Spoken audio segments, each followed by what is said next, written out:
Good afternoon. Good afternoon. Many of you are here this morning. For those who weren't, my name is Aretha Blake, and I'm an attorney here in Charlotte. I'm the president of the Mecklenburg Bar Foundation, a former assistant dean here at the Charlotte School of Law, and a candidate for district court judge. So it is my pleasure to be here today to moderate this panel about social disparities. This morning, we shared some deep, in-depth discussion about dismantling racism. And for those who are in that session, I encourage you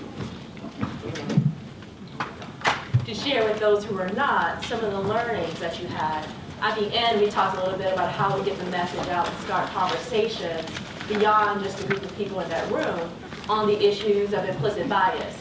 So you have the power to do that because you have been empowered to do so by beginning that knowledge. I encourage all of you to reach out and learn more about Race Matters for Juvenile Justice, the organization that presented this morning, and their program Dismantling Racism, which is a 2-day workshop. I also know that there's going to be some work happening here at the law school on implicit bias, and I encourage you to be a part of that. This afternoon, we're talking about social disparities, and we have a panel of leaders from our community who are here to talk with you. We have 1 hour, now 55 minutes. I want to keep on time because Edna is not going to get me.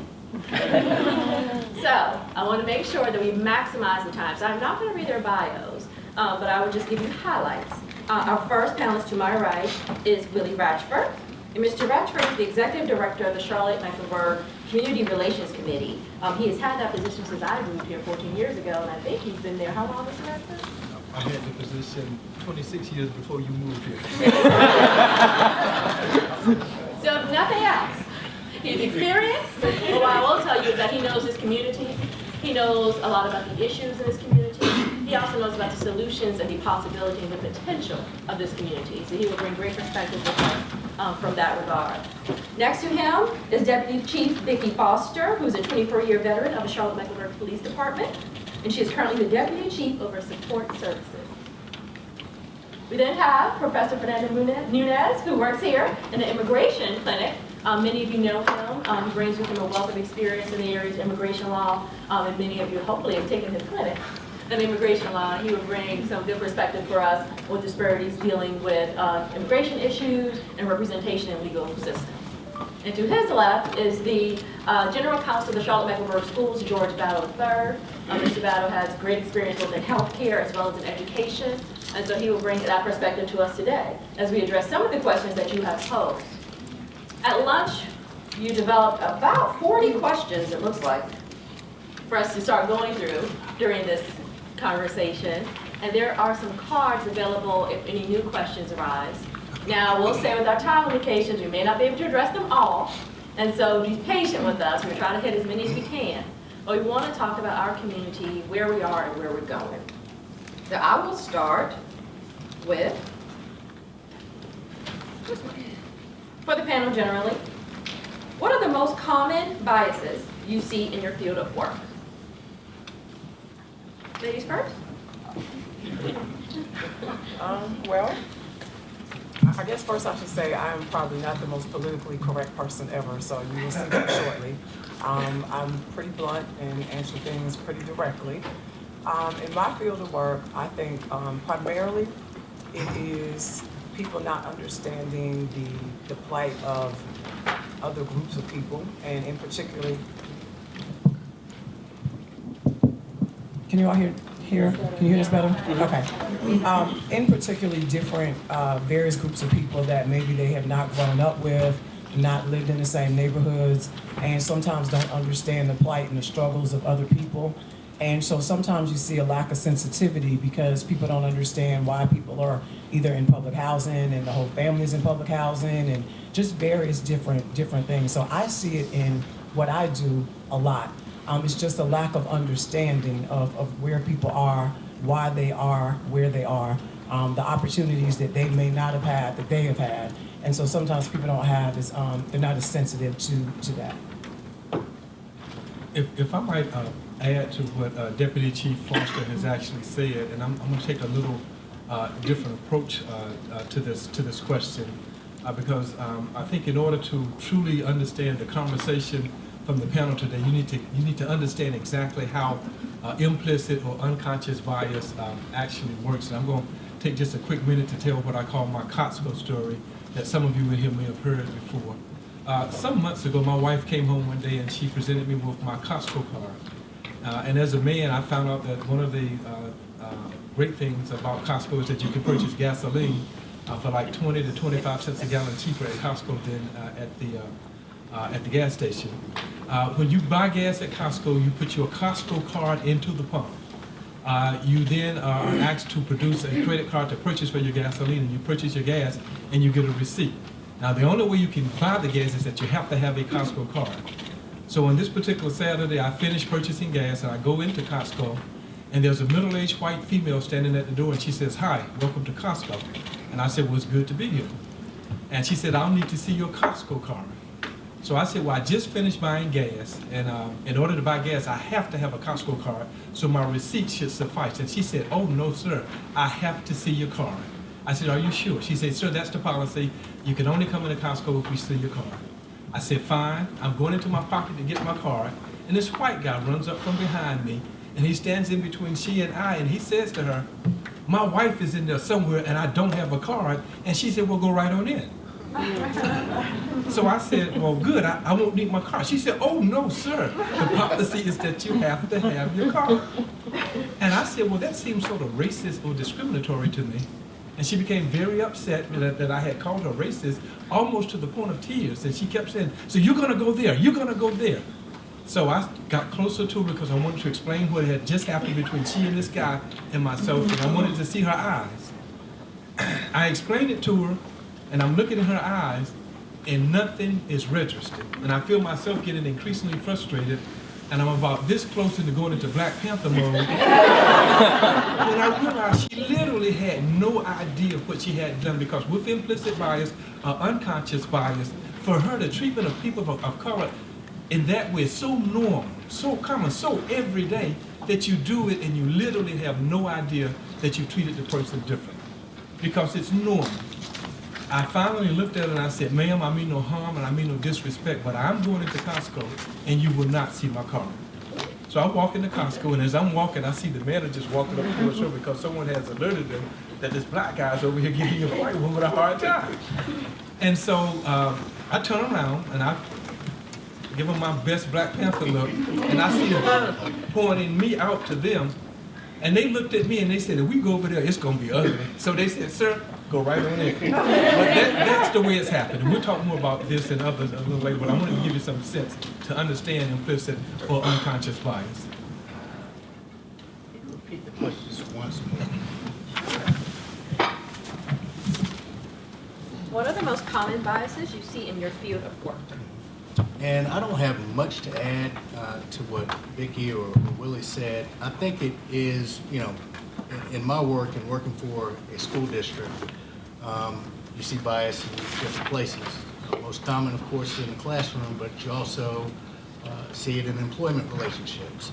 And I think it is a failure or an inability, for the most part, to understand cultural differences, to understand and be able to relate to people from different backgrounds, be it by race or be it by economics. Generally, it's and with any kind of business, the objective is to, get done the main point of the business. So a lot of the relational parts of it are skipped or given short shrift. Up until recently, school districts did not focus on training employees to deal with folks of different cultures. There was one way to teach, there was one way to manage, and that was it. Now, thankfully, we're coming out of those dark ages and starting to be more sensitive, starting to look at things like the disparity in long-term suspensions between African Americans, Latino Americans, and other groups. Starting to look at rates in which employees are disciplined for different things. So I don't have much more to add than that, but I think it's basically a failure to understand more so than any malice or ill will. Now, certainly there are those situations, but the majority is just failure to understand each other and to be able to relate.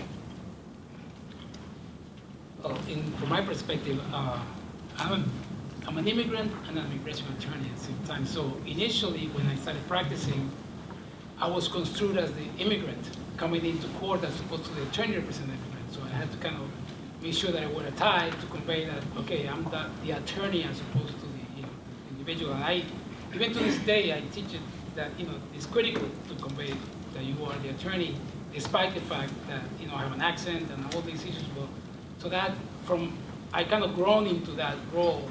As I get gray hair, then it's, maybe it's come across as I know what I'm talking about. Whether or not I do is different. And then in the immigrant society, I think that we, depending on when you come in the States, one thing that will distinguish you is the accent that you have, that you carry. So I think that we find that immigrants, despite being part of the fabric of the United States, they're not acknowledged as such. And then, you have to demonstrate that, no, you in fact love this country. In fact, you love the United States, and in many respects, you find that you need to kind of like demonstrate almost on a regular basis that, in fact, you are part of the fabric. When they ask you, where are you from? Well, Florida. No, where are you from? Well, I came back from New York. Well, where are you from? It's like, okay, they're really, I'm from here, and finding that is kind of difficult at times to deal with, because you may encounter, even at this stage of where I spend most of my life here, that, whoa, I just still have to justify my existence, and so do my clients. So I think that I encounter on a regular basis, and it's a matter of educating people and realizing that that's, we are part of the fabric, even though we're immigrants. I had a follow-up question. The question that came with the card is, how are you bringing the community together to address issues of social disparity that you identified? So I want to follow up particularly with Mr. Battle. Earlier in the first presentation presented by RMJJ, we saw a couple slides about the disproportionate rate of suspensions and expulsion, and you mentioned that in your comments. So I want just some more information, if you could share it with the group, about what the school district is doing to address the data that clearly shows that there is some disproportionality there. One, and perhaps some disparate impact, arguably, probably, definitely. There's some disparate impact there on that issue. And then secondly, with respect to the work and the studies that's been done about opportunity in Charlotte. And I don't know if everyone has seen the work of this Opportunity Task Force based on a report that talked about the top 50 urban cities, and Charlotte ranked 50 out of 50 when it came to opportunities, the ability to go from one level to another generationally. It's a 30-year study, or 80 to 82 to 2012, 2010, 2012, so that's 30 years. And so we studied and we ranked 50. And one thing I noticed, looking at all the maps, is that they almost perfectly lay on top of each other when it came to the breakdown of educational performance, over wealth, over race. There is some correlation there. And so knowing that, what work is the school district doing to impact what you control, which would be educational outcomes? So, answer the first part first. In terms of addressing racial disparities, outcomes specifically around discipline, the first thing that the school system has done, and this will sound small, but it's huge, is actually acknowledge the problem. Acknowledge that certain kids just aren't bad, and that it's not just the kids' fault, or that it's not just external factors, but there is a gap in terms of the knowledge of our employees, our teachers, our principals, our assistant principals who are with these kids. There's a divide, there's a gulf in terms of understanding where they come from and how to appropriately address them. One of the second things is to get involved in groups like RMJJ. So school district, CMS from the very beginning has been involved in RMJJ. In fact, I think I was part of the first class to take the initial training, which was in Greensboro. And as part of that, there's a conscious effort, and there have been dollars put behind training employees at every level. So from supervisory level down to classroom assistants, cafeteria workers, custodians, everyone who will touch the lives of a kid to help that understanding. The more immediate impact has been looking at policies and practices and revising those. Because some had not been looked at in years and some just didn't make any sense. And I'll give you an example. One of the things that you could get suspended for at CMS up until about 4 years ago was skipping school. So it doesn't make a lot of sense to suspend a kid who's already skipping school. So looking at that, changing that makes a lot of sense. The other thing is more of a national phenomenon that you see in school districts. In the 90s, along with the whole crackdown on crime, school systems adopted zero tolerance. So you do anything, you're out. Now we found, as with the criminal justice system, that that does not work. So the work is now into figuring out ways to keep kids in the classroom. Certainly there are certain things that you can't accommodate, weapons, gangs, drug, but there are a lot of other things that you can accommodate if you try and if you're intentional about it. So those are a few things that are being done and looked at. For the second part of your question, what is the school system doing to address the economic gap that we saw in I think it was the Cal Berkeley Harvard study that showed Charlotte is the city where you're least likely to move from poverty into the middle class, not even wealth, but the middle class among big cities in the country.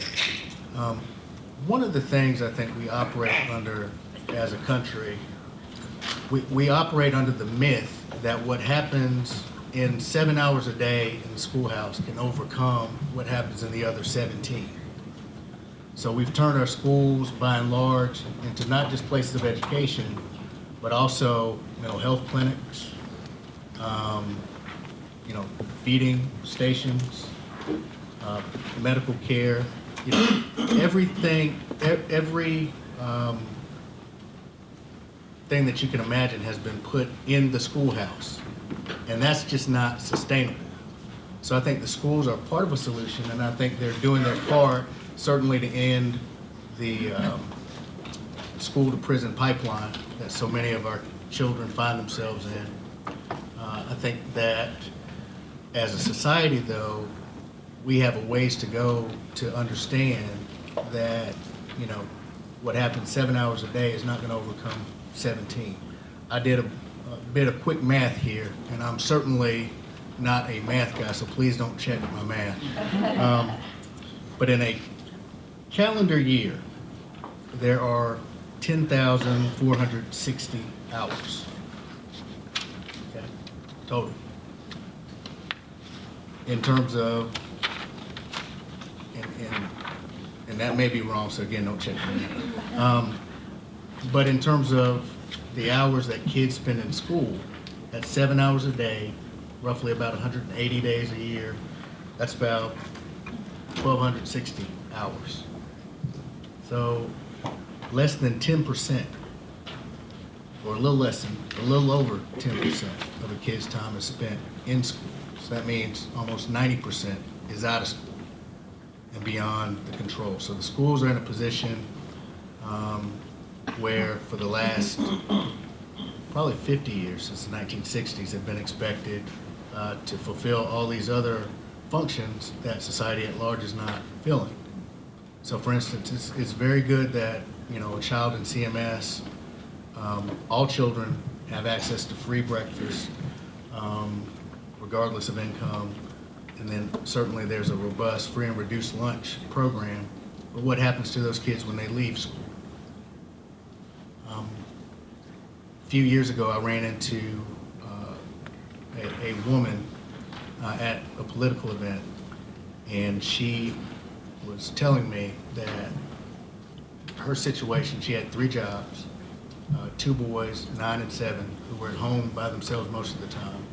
But she had to make a decision, and it was January, and the January wasn't as warm as the past one that we had, where she was going to have to decide, whether to have electricity or water in a given month.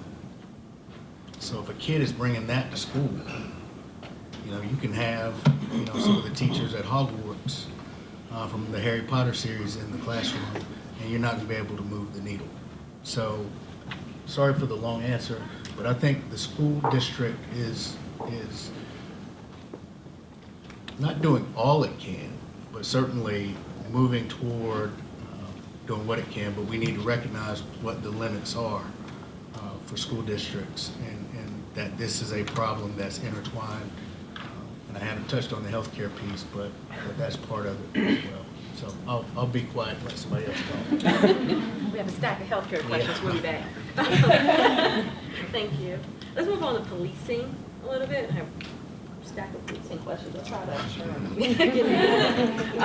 So I'll ask this one, maybe two together, because it reminds me of our recent discussions in the city around the exclusionary zone. So is it considered biased for a higher police presence in high crime areas that have a high minority population? Is it considered discriminatory? Should it be? How should we police communities in urban areas? And then what approaches is CMPD taking now? First of all, I'm old, so you're gonna have to repeat that again in a few seconds. But I'll try to be as brief as I can, because I realize you have a lot of questions.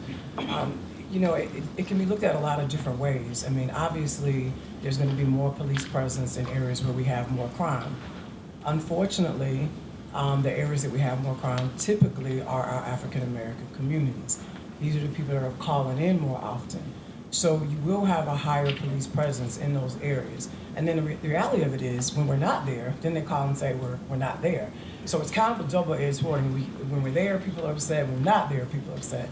But you will see a higher police presence in areas where we consider to have more violent crime. The exclusionary zone, and do we consider it to be biased? I think it depends on what your reason for being there. I mean, there are some people and some officers that like to be in certain areas because they're looking for something to do.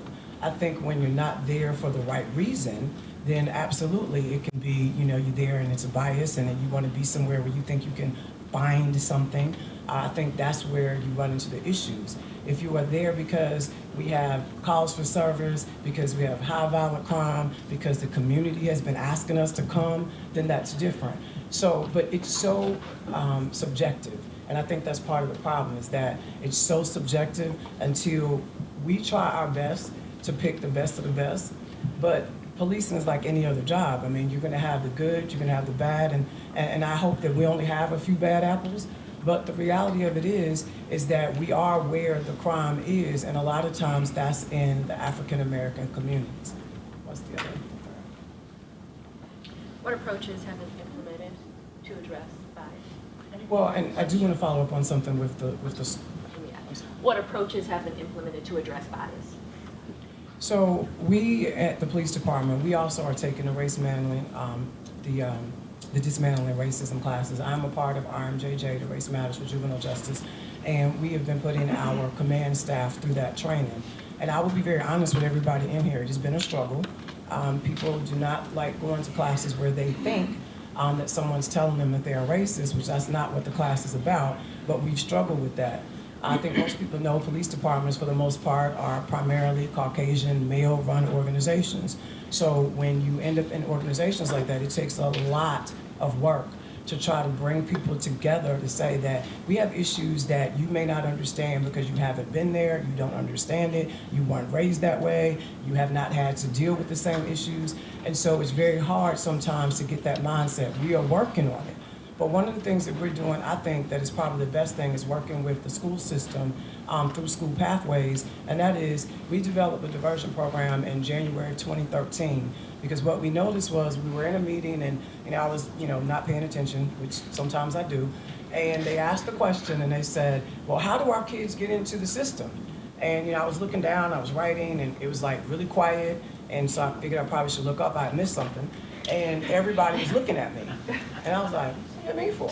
And it hit, and it was like, wow, we're the ones putting the kids in the system, as in the school resource officers, as in our police officers. And the reality of it is most of our officers don't want to do that, especially I'm talking about juveniles right now. And most of them don't want to do that. However, they don't have options. And so we developed a diversion program in January of 2013, and now for your first time offense, for a first time focus act, we refer the kids to the juvenile, to our diversion program, and then they have an opportunity to attend the class, complete the class satisfactorily, have some points of contact with their SRO, and then they're not put into the system. And so we had to develop that on our own. We got a grant, we did it ourselves, but all of these other small agencies, they don't have diversion programs, they don't have those options. When you see something happen in a school, the only option the police officer has, if it's not something that the school should be handling, is arrest. And that's really the only option they have. And so we have to ensure that other agencies and police departments are looking for creative ways to be able to divert juveniles into help versus into arrest. Mr. Ratchford, I wondered if you could talk a little bit about the work of the Community Relations Committee generally, and the areas in which you focus, and how you involve the community in your work. Again, our organization is the Charlotte-Mecklenburg Community Relations Committee, and one way that you might describe us is that we're the city and the county's race relations organization. There are many folk who question whether there's really a need for such an organization. I personally happen to believe that we do, and not just because I work there. People who don't believe that we should have such an organization, many are of the belief that racism and discrimination is a thing of the past, and they don't take into account implicit bias, which we've talked about a little. But they also don't take into account the way that racism and discrimination manifests itself these days. Over 35 years of doing this work, I have found that racism and discrimination is alive and quite well, and we don't see it because those who engage in it very often are very subtle and very sophisticated in the way that they carry out the discrimination, and they engage in something that we call have a nice day racism, or racism with a smile and a pat on the back. We administer the city and the county's fair housing laws, which prohibit discrimination in housing practices, and we may get a complaint that an apartment complex is discriminating against African Americans. And so we will actually set up a test to see if that's happening. We give a white person and a black person, we give them a script which makes them essentially the same person, same job, same credit, same income. Everything is identical. The only variable is skin color. And we're sending the black tester in, and he's welcomed with open arms. He's introduced to all of the staff, taken on a tour of the apartment complex, and he's welcomed by everybody. They give him cookies and milk. They offer him, he fills out all of the necessary paperwork, and he gets business cards from each of the persons who are working at the apartment complex. However, at the end of his process, he is told, we don't have any vacancies that are available at this time. However, we would love to have you as a tenant, so we're going to place your name on the waiting list. And so he places his name on the waiting list. He leaves, and he's thinking, I've had a very good and positive experience here.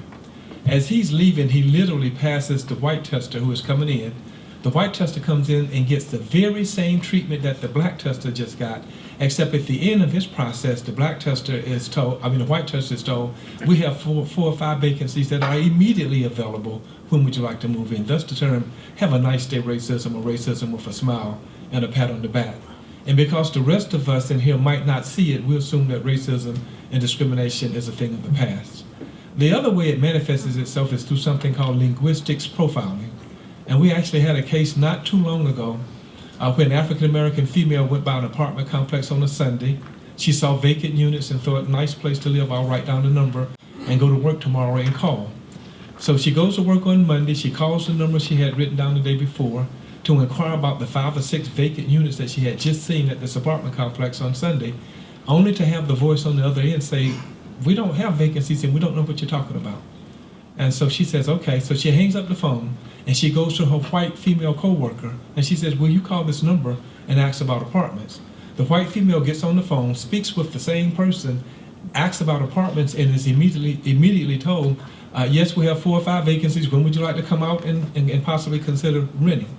It was the contention of the African-American female that her voice was recognized as a black voice, thus the reason she was told no vacancies.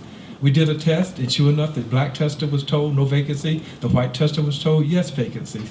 When we confronted the ownership of the apartment with the evidence that we had gathered, including the test in our investigation, they ended up settling the complaint and the black female got the 3-bedroom apartment free of rent for a year, and she got a $35,000 cash settlement because if you do this and we catch you, we are going to take your money. It's just that simple. One other quick thing in terms of the work that we're doing, this is something that has been happening recently. You all have heard a lot over the past couple of weeks about the city's non-discrimination intentions to take up a non-discrimination ordinance, which would essentially, in addition to the traditional protected classes of race, sex, religion, national origin, and color, will add sexual orientation, gender identity, and gender expression as protected status here in Charlotte-Mecklenburg when it comes to public accommodations, vehicles for hire, and administration of contracts that might be let with the city of Charlotte. And there has been there's some nasty people in Charlotte, some mean people in Charlotte on both ends of this argument. And we've had to deal with both ends over the past several weeks. But this past Monday, we had a community forum in which we invited all sides of this particular argument to sit down in a room, to hear what the ordinance will actually entail, to hear from 4 actors, 2 who were in support of the ordinance, 2 who were against the ordinance, and then they were allowed to circle up in the groups of 8 to 10 to have dialogues or conversations. And we had almost 300 people to show up. So we had like 30-something odd groups of 8 to 10 people. And these were people who are very religious and are against transgender and sexual and sexual orientation, the whole gamut, and people who were in fact transgender or gay, many for the first time sitting down face to face, knee to knee, having a conversation about this ordinance and how it might impact you personally and how it might impact your family. And one of the fears that we found out that people had before they came to the meeting is that many people on the trans side and many people on the religious right side over the years had either demonized or dehumanized the other side. And one of the fears that we found out that they had was that they were afraid to sit down face to face with someone where you're literally close enough that your knees are touching, because they might look up and see that on the other side of that conversation is another human being. And that would not comport with what they have always thought about these folks. But it was really cool. People did not scream and holler at each other, and they had conversations. I don't know if we changed many minds, but we did get people to start looking at this in a very different way. So and all of this to say that part of our job is to promote community harmony by having the difficult conversations around issues in Charlotte that might tend to divide us. Thank you. The professor, we've heard from a lot of different areas, and I know you work with our immigrant brothers and sisters. Tell us, are there particular issues of disparity within that community that we should be aware of and that you're addressing? Or are we saying the same things? In relation to the black community? The immigrant community? As it relates to, yeah. No, everything that's been said actually resonates with me because, I mean, the difference is that the cultures are different, so we look different, you know, whether or not we wear hijab, whether or not we look slightly different, and it is clearly what was just said, that it's a matter of not recognizing as a human being on the other side. I mean,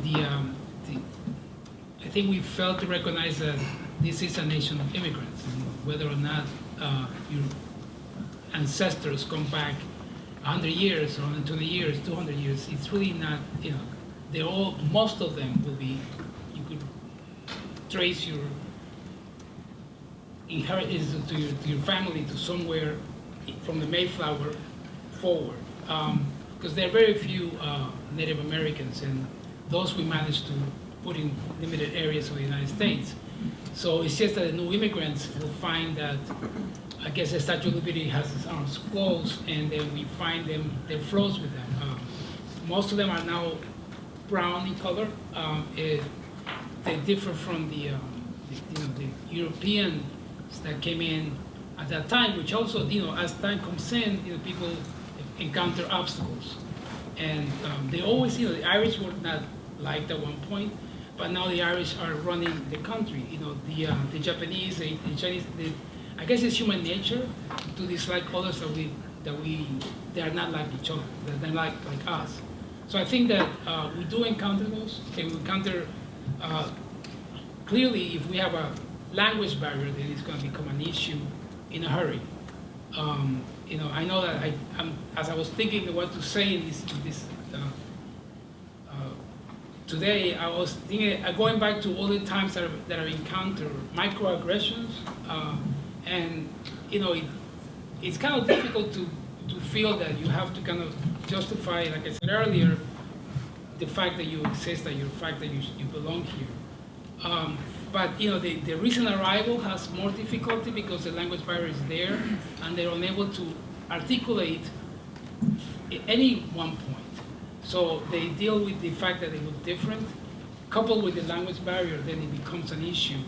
And you know, ultimately, we all want to. I mean, they may tell you, "Why don't you speak English?" Well, you know, my parents were here for 40 years, and they never got it. I mean, but it's not because they didn't attempt. I mean, people, you know, you want to come here to succeed. You know, whenever, you know, we always point the finger to immigrants. Well, you know, they're coming to take our jobs. I don't know if that's accurate. You know, in fact, or that they're lazy.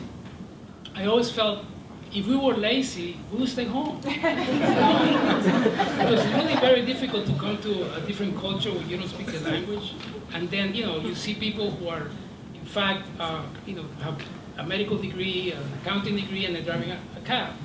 You know, they don't want to be there, but you know they are, you know, again, if it's easier to just stay home, and then you don't have to negotiate all the obstacles. Really, adapting into society is not an easy task. But you know, we all attempted, you know, and then we are more successful. Some are successful, not so much. And I don't think what we're looking for is to melt into society, because in New York City is the melting pot, right? But it never melted because there are kind of structures where all the Germans are together, the Irish are together, the Italians, even the Latino community is divided in its own countries. So I don't think the idea would be to allow us to retain our heritage, you know, our cultural heritage, while adapting to the environment. So I think we encounter it. It's interesting because you know it's always where are you in the section, right? If you're the one with the authority to grant the apartment, then you know whether you're a black person looking into a Salvadorian, then the role changes. And again, it's interesting how humans like to, oh, you know, now I'm in the authority stage, so I can actually deny you that apartment, not because you're black, because you're not, because the person is black, but because you're a foreigner. So I think that, you know, to some degree, we do deal with the nice racism. You know, that was an incredible. I mean, because we encounter it all the time, but it's just that it's reflecting our makeup of our culture.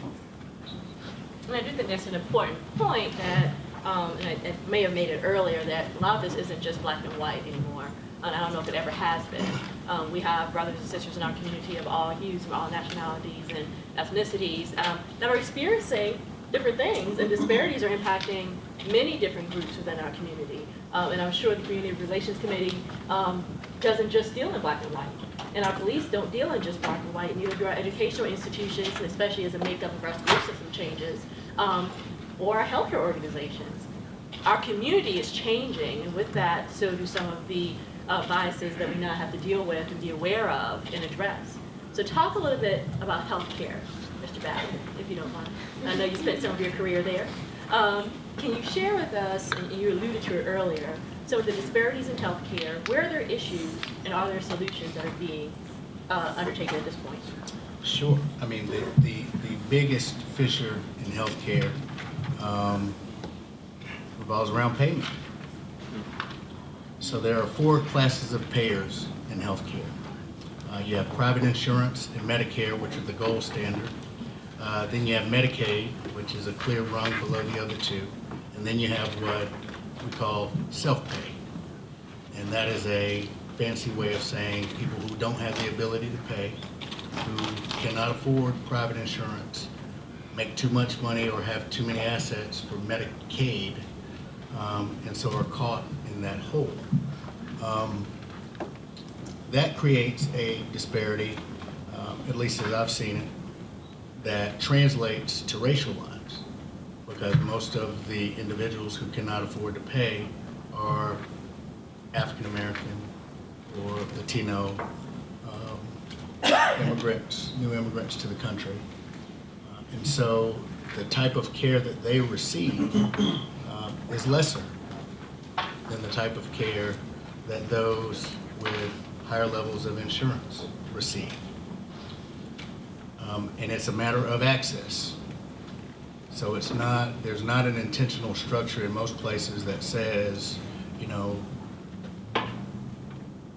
this door is for Medicare and private pay, and this door is for self-pay and Medicaid. The way it manifests itself is that folks without care seek out care in emergency rooms.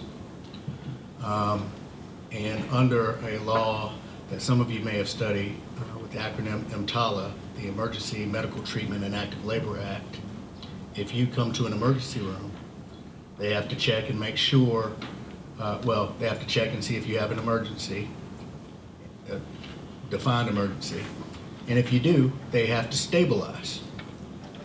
So many folks go to emergency rooms and try to use emergency rooms as a form of primary care. Problem with that is emergency rooms are the least efficient and least effective place to do that, because they're there to treat short-term emergencies until someone with more time and additional resources can treat the underlying symptoms. So folks who don't have Medicare or private insurance don't get to go to that next level.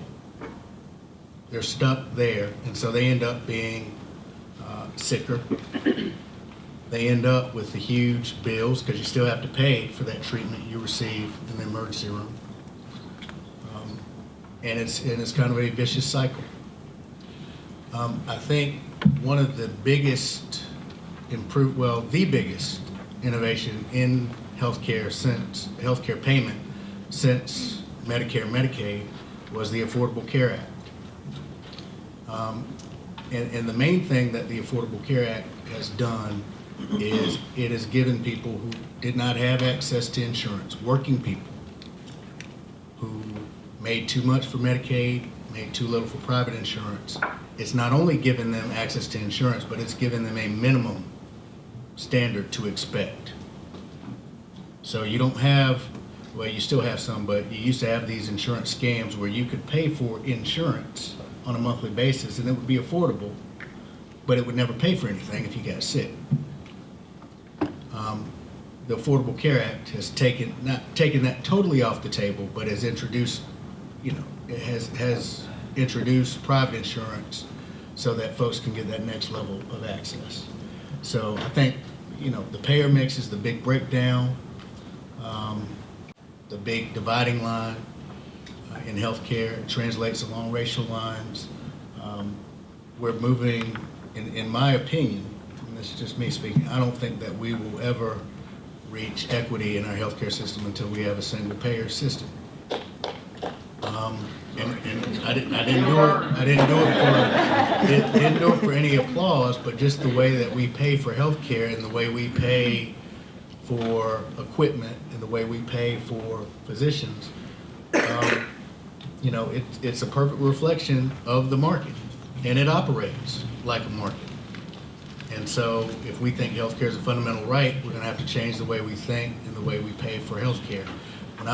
One of the things I did, and I'll say this and be quiet, one of the things I did when I worked in healthcare is I drafted for a while employment contracts for physicians.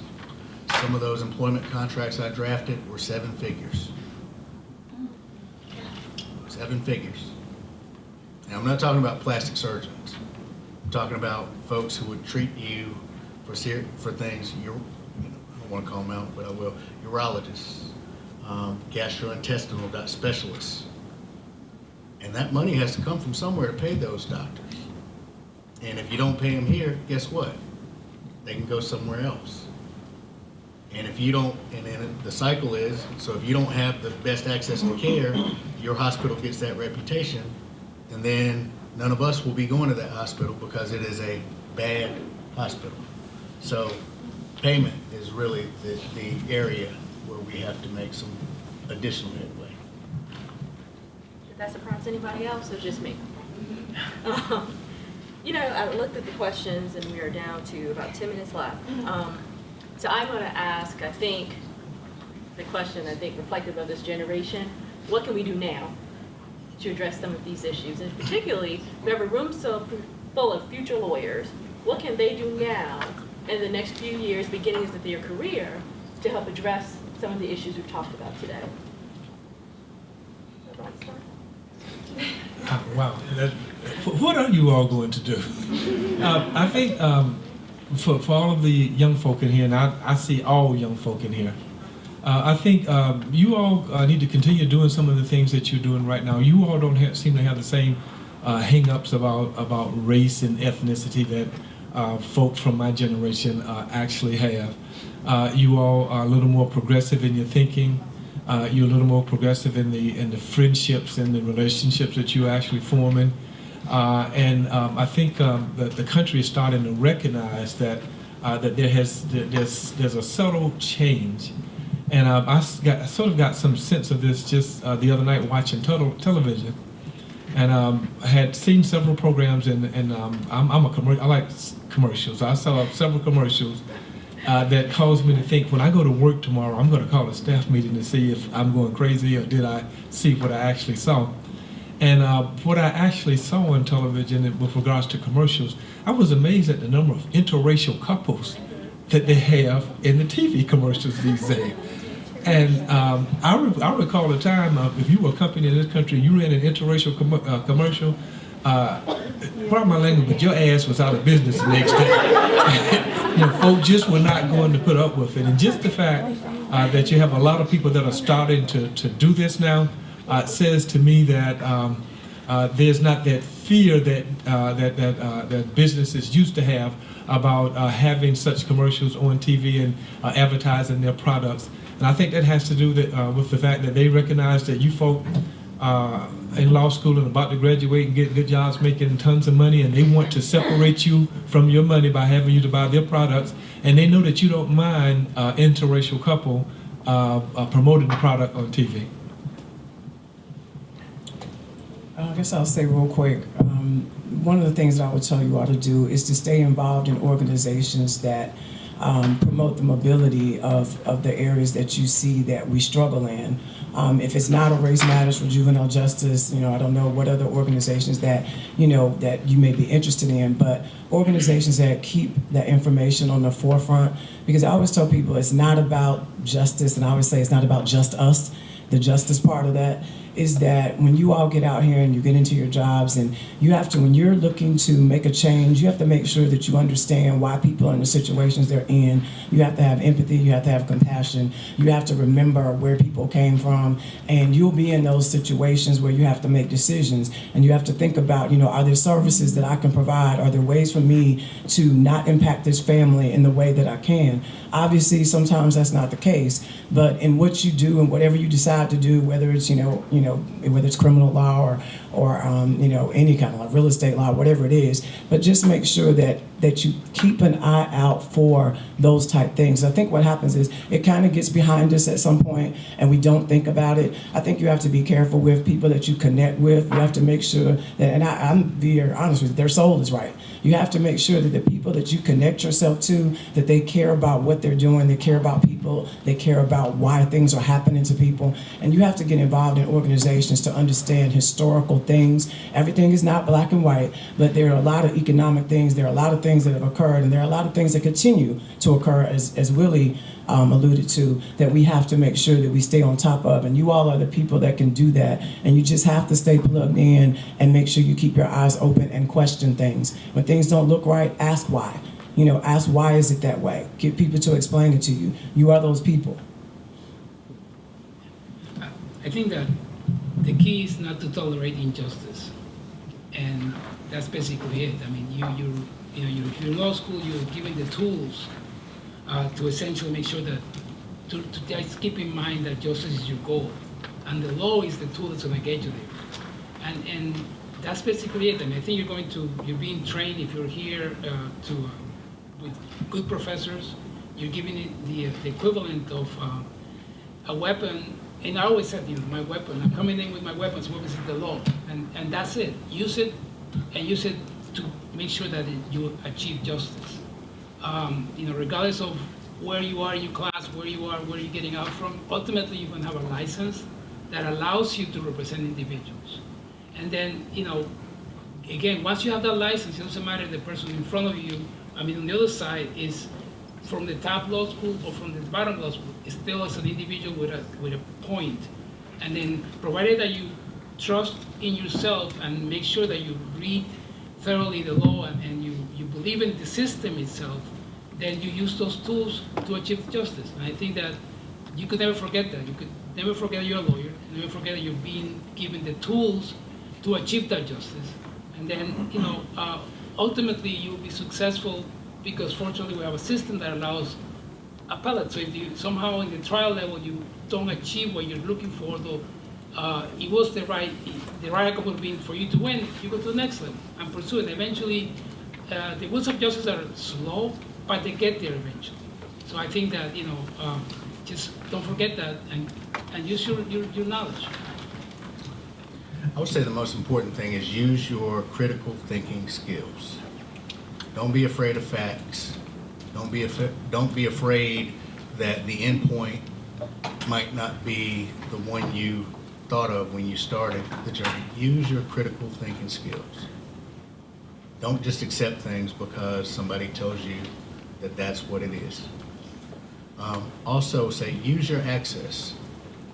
You will practice law, you will have access to people who can make decisions on policies that affect the things that we've talked about here today. They're going to ask you about things well outside the law because all of you are bright and you're capable, and there's a shortage of folks out there, not that are bright and capable, but that will actually, who are using their critical thinking skills and who will tell people the truth as you see it. So don't be afraid to think, and definitely use your access that you will have to affect policy, because I can tell you there's a great opportunity to do that. What I can do to cause you to change is to model the behavior that I would like to see you engage in hopes that you see that as a good thing, and then you empower yourself and you make the decision to change yourself. So be a change agent by modeling the behavior, the right behavior that you want to see the rest of us engage in. Thank you. There are a couple minutes, so I want to make sure to use them. Maybe 2 questions. Let's see what we can do in 5 minutes. Any questions? Yes, ma'am. It's been important to me. I have 2 daughters that are 13 and 15, and it's been important to me that they be in schools that have racial and social economic diversity. And your point about seeing some change on TV and the need to understand people's circumstances, and is that we're going through looking at our student assignment now and CMSs. Is the idea that we should have mechanisms in our community to try to get people of different backgrounds together useful and helpful for addressing these implicit things that people may not, like your Costco example, even know they're doing? It absolutely is. But I think one thing and this is critical thinking again, the schools, I went to school here in Charlotte-Mecklenburg during the 80s, early 90s, and I was bused. And so every school I went to was perfectly balanced between black and white. But that was an artificial construct because it was, at the end of the day, we went back to our neighborhoods which weren't balanced. So in order to get lasting change, school district or whatever, or one aspect of this, you can affect something just on the front end. But to get lasting change, we're going to have changes in housing policy. We're going to have all of these actors acting, to get all these governmental entities acting together and individuals acting together. But I think that's absolutely critical to making sure that we have equal schools and equal opportunities. If I might add to what Mr. Ballard has said, it is also about accountability. I believe that we're going to change the racial and ethnic dynamic in this country. White people have to hold white people accountable. Black people have to hold black people accountable. Hispanic Latinos need to hold Hispanic Latinos accountable. It means forming relationships with folk who don't look like you.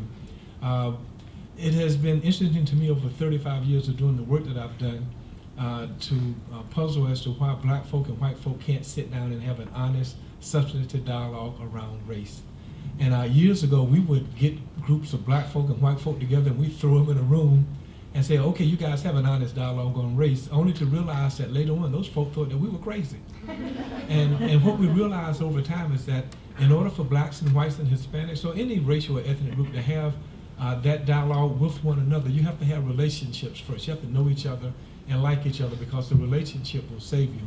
So for instance, as a black man, if I'm having a conversation about race with another white male and we don't know each other, if one of us says something out of the way, it could get ugly and we're going to be in the parking lot and it's not going to turn out good. However, if we know each other first and we have that relationship and we have that same conversation, while we may not agree, we will finish the conversation, and at the end of the conversation, I won't feel any need to demonize him, he won't feel any need to demonize me, and our relationship continues.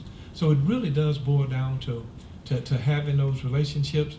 And one of the interesting things I've always said to groups of blacks and whites and Hispanics who ventured to have the conversation is that at the end of the conversation, I asked them to look out the window, and guess what? The world did not come to an end.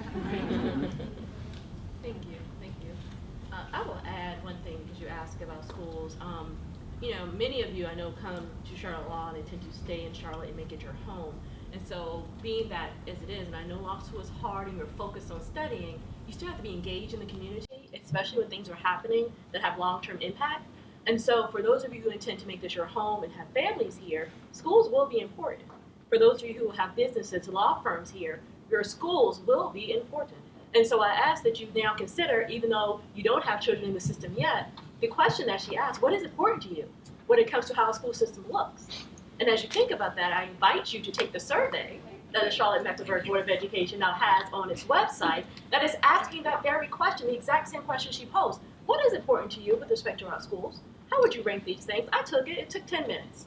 The Council for Children's Rights also has a posted survey. It's a shorter one, asks some very general questions, but it's a policy organization that works collaboratively, most times, with the school district to address issues impacting children. And so as you think about these questions, as you think about making Charlotte your home, as you wrestle with disparities in the city, know that you are a part of the conversation. You're invited. You're entitled to be a part of that, and I invite you to be engaged in those things. There are people here in this room, the people on this panel, who want you to be involved. Go ahead, step up. Nothing's stopping you. You're here. This is the time to create relationships. Let's get started. Let's work together. Question? Yes, ma'am. This is for you, Officer Foster and Professor Nunez. The case that, the Hernandez case, it's more of an immigration kind of type issue that's about hopefully going to be granted certiorari by the Supreme Court pretty soon, about the Border Patrol officer who shot across the border, the 15-year-old who now the Fifth Circuit Court of Appeals has I'm glad you clarified. So, okay, which Yeah. Hernandez? He's granted the now dead child, his family was granted Fifth Amendment rights, U.S. Constitution Fifth Amendment rights.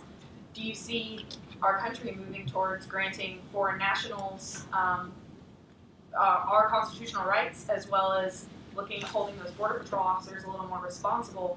What does that look like in the future, and what kind of changes are we going to see down that road? Well, in that case, I mean, the child was outside of the United States, right? Yes. So that therein lies the difference, because we, you know, if you are within the four corners of the United States, you are entitled to all those rights. You know, where that takes place, there kind of variations of that, but that was a unique factor where essentially a Border Patrol kind of felt threatened by a couple of rocks, although there was a fence between them, and killed somebody else. You know, I wish I knew what the Supreme Court thought, you know, and it's usually, I guess, Kennedy that makes the decisions. I'm not really sure, but we'll find out. I mean, but just want to make sure that we do have our rights. I mean, while we, citizens or non-citizens, provided that we're in the four corners of the United States.